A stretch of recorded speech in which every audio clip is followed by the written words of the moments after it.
What's up friends, Andrew here. In this video, I'm going to show you how to turn on anonymous mode in Fortnite. So this anonymous mode basically help you to hide your name so that people, other gamers, other streamers will not be able to see your actual name.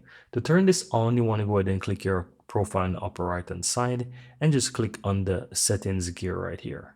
Now from here, you want to go to your profile. This is the last one in the list at the top here. As you can see, different options, and you want to go down to where it says gameplay privacy. Just click that on the left side. Now you will have a bunch of options here, and you want to look for the one that basically shows that you can hide your display name. So here you'll be able to see the option in the list that says name. It says basically hide your name from streamers. This also works for any other thing. Once you turn this feature on, you will be able to hide your name in general, right? So that's all that you have to do. You turn this option on, then you click on apply, and that's all that you have to do. You can go back and you can now click on save from here. And that's pretty much all that you have to do, guys. Very easy and very simple.